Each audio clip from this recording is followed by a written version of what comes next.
Hey everyone, my name is Eddie Wang and welcome to Rhythmic Pressure Part 2. But before we talk about this, I just want to make you aware that I know of the static noise that we had in the last video. I just didn't have too many choices uploading that video. It had to go that way. The microphone I have, it has a lot of static noise and I'm currently masking it on this channel just to make it a little bit bearable. But the thing is, I want to buy a new microphone, something a little bit more professional, which will help me make videos faster for you guys, commentated videos, and possibly I can practice my English a little bit better in accent so I can give you Jin school way much more faster. But to do that, I'm gonna need your help. I'm battling to get some money into this PayPal account. It's something that I opened specific for this. Is going to be channel goals, and the first goal, of course, is getting a professional microphone that is going to cut those noises down so we can make much more professional videos for you guys in the future. And the other thing that the channel is gonna request in the future right now is the microphone, and then is a capture card that is going to record in 4K and 60 FPS. Of course, I won't be able to give you 4K quality right away as soon as I get the equipment, but it's going to elevate first to 1080p and 60 FPS, and then when I get a PC powerful enough to render 4K, then I'm gonna start to give you Tekken content and other fighting games content in 4K. So without further ado, if you have a little bit to spare, I'm not asking for too much, just what you can give, you can put in the in that account. The link is on the description and is on the page profile. You put in that account and I'm gonna publish the goals of the channel, and as soon as we reach one mark, I'm gonna say we hit that mark, now I'm purchasing this, now I'm purchasing that, in order to make the videos a lot better. So bear with me with this, guys, and so hope you can help each other out in this and make further videos of Tekken much better in the future. And without further ado, let's talk about the 443, the Art of 443, which is something that we will cover in this video. And in the past video, if you are just tuning it now, remember that we covered rhythmic pressure before. In concepts, we talk about movement and electric in movement, which is your first line of defense, and of course counter hit anticipation, which is the ability to sense when the opponent is going to press a button and you anticipate that button with your own counter hit launcher in order to get a full combo of it. So when they start to respect that reach, this is just a resume, then you get to do the intimidating dashes and stuff like that. But something that I will be using as reference today is gonna be the 4 pioneers of the intimidating dash offense or the rhythmic offense, and these players are Orange, Chikurin, Ni, and now Cherryberry Mango. And why I'm saying this, that's because I just went back into the channel and reviewed some of the old videos I used to watch from these guys, and I noticed that Orange has been doing all this for years. He has been anticipating buttons like in ages, since I don't remember exactly what Tekken, but even in Tekken 7 vanilla version and FR version, Orange was already doing this before the game came out, and that made him a force to be reckoned with. He was having intimidating dashes, he was having delayed counter hit launchers, he was having delayed 443s, he knew the stuff. And the other player that was also on par with him was Chikurin. And then you had Ni and you have CBM now, which also do this a lot. So the Orange style progression is pretty much a natural evolution for Jin players, and that it seems to be leading to where everyone picks Jin. So kudos to Orange, and sadly he really dropped Tekken on season 3. He only played like 1 time or 2 if I recall correctly, and then deleted both videos from his channel because he said he wasn't really feeling season 3 as well. And let's hope that season 4 actually brings him back, but he is a pretty busy guy he works a lot these days. He doesn't play Tekken competitive anymore, and he plays just for fun, as per se. And he works, I don't know where he works, but he seems to be a behaviorist, and he has to think what other people think and anticipate them. So it's what makes his style. It also helps him develop his Jin playstyle per se. So without much delays, let's talk about the Art of 443. I don't know about timestamp that has passed now in this game, but hopefully this is going to be enough to talk about the Art of 443. And the Art of 443 is doing delayed 443s, and sometimes, as you guys know, 443 is much slower. People tend to actually block this move, but it's very ambiguous to block 443 because of down back 4, down 4, and of course health sweep. So how are these 4 players make 443 work? The trick is in conditioning, and they condition you in 3 different ways. There is the orange way, which is what Shikurin also uses. There is the CBM's way, and there is the Knees way. So, and these 4 players do have ways to condition you to duck for longer times, or to think that he's going to make a low at a specific time, and then you duck and you're gonna get hit by a 443. Remember that this isn't something that is orange or these players in specific, and if you remember correctly, Amigo also is able to throw this 443 often, just as other Jin players, but these players implement this on their playstyle often, so you will be able to see a lot of 443 being thrown out as a delayed move as you see those people playing. So what is that Knee does? Knee conditions you to block down back 4, and he does it by every time he blocks a move from you, he does a down back 4 or a down 4. He will going to do this for a while until he is assured that he conditions you to do other stuff, like for example block low for longer time. So when he stops doing down back 4 and 4 and down 4, now he waits, like he expands 1 second.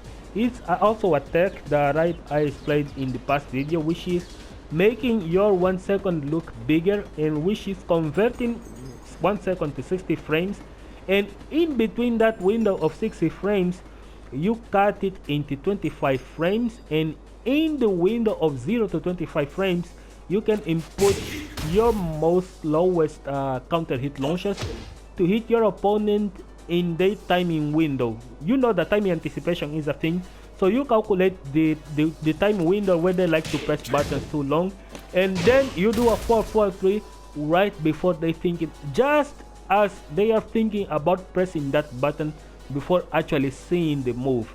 And what this does is the following: when they think about pressing a button because they stayed like maybe half a second too long, half a second is too long in a 60 frame window, half a second without pressing a button, then your 443 is already in place. And if they press a button, since Tekken takes 10 frames like to execute the quickest move, your 443 becomes like a 13 frame move per se, something like that, mostly, but it's still a 23 frame move. But the time awarening, the time expansion, where you calculate the time where your opponent wants to press the button and the time you want to anticipate with 443 is what is going to make this great. So you anticipate and then you do it, and every time they feel, nah, he's gonna attack with a low, then you do a 443. He didn't press a button, now I'm going to do it, now you do a 443. So that's pretty much the Knees ways, and the purpose of this is not only to beat people that press buttons and duck, or that duck and press buttons, but also to defeat people that likes to react to electrics a lot and then like to stand into a side step, right? So those people have to deal with delayed 443, which is the perfect way to catch those people. Another form of conditioning, it comes from CBM, and CBM does a double dash 1 2 3 4, and in the fourth forward input he presses 3 1 2 3 4, and he does a 4 4 3. I don't know how Koreans do this too fast, but they do it. They sometimes do this, and it's gonna hit you. But the thing about the CBM's way of conditioning you to duck a 443, it does it with this, with health sweep, and of course with down 4. Down 4 is mostly what he uses, and he does this a lot. And what this does is there is a time window where you see opponent dashing, you see Jin dashing, or the opponent sees Jin dashing and want to press a button real quick. So CBM throws off your timing with this double dash stuff, and then he does a 443 or a down 4. So it becomes a 50-50. It does a low. It's gonna do a low a few times, a down back 4. Always under the same scenario. It's going to do this. Sorry, this stick is too light. You're going to do this or this. And so when you think that he's going to go for the low like a third or fourth time, then his 443 are gonna start to haunt you in your dreams, in your execution, in your defense and stuff like that. That is the CBM's way, and this is mostly how he uses 443 at the layered 443. And then it comes the two genius of intimidation dash, and the first one I'm going to cover is Chikurin. And Chikurin does this naturally by doing a lot of intimidating dash, and he can just go into 443. That's because he always do 4-4 back, 4-4 back. But as we covered in the episode 1, this isn't just an intimidating dash. This is a dash into a no 4-4, and every time your opponent thinks that you are going to 4-4 and you do nothing, and they constrain so much that they think he's doing nothing, so I'm going to press a button now. So sometimes Chikurin is able to sense when your opponent is going to press that button after he conditions you to not press a button between the dash into a 4-4. Then he does a 4-4-3, which is several frames slower than 4-4, and is going to hit you while you try to press a button. That is how Chikurin does it, and he mixes this with L sweep, and he doesn't do a giveaway crouch dash per se, unless of course he wants you to see it. When he does it,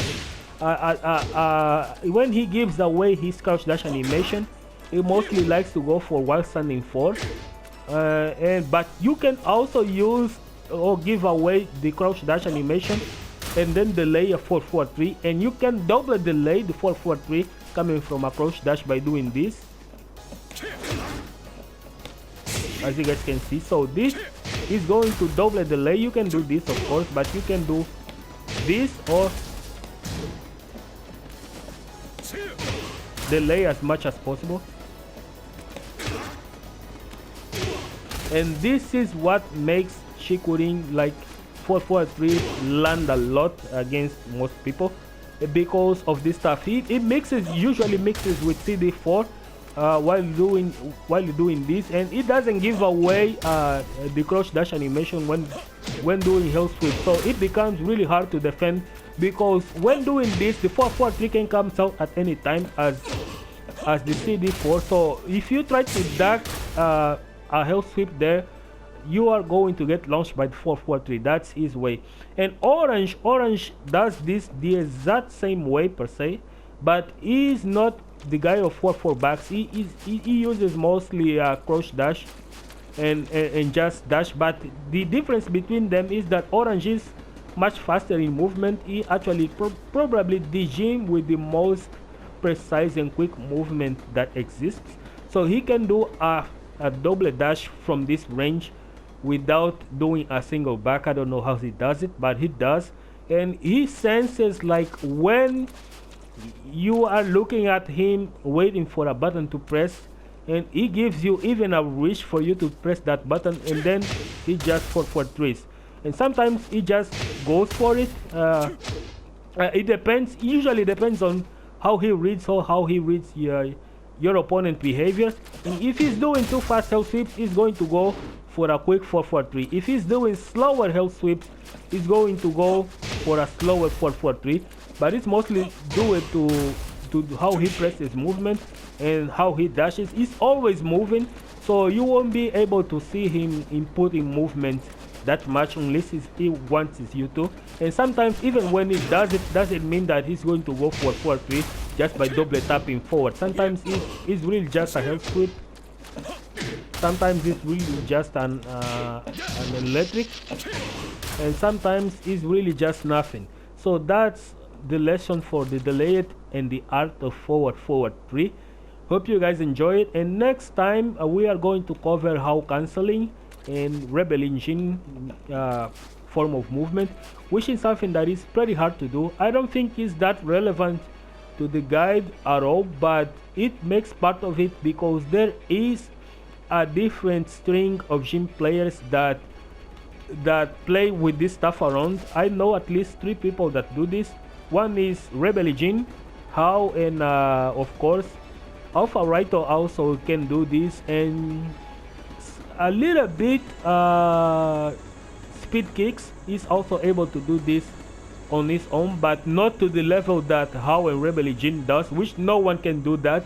I don't believe anyone can move as Rebel Jin does, because it makes Jin feels like he's lagging on screen, and he's insane. He's insane. So that is for another video.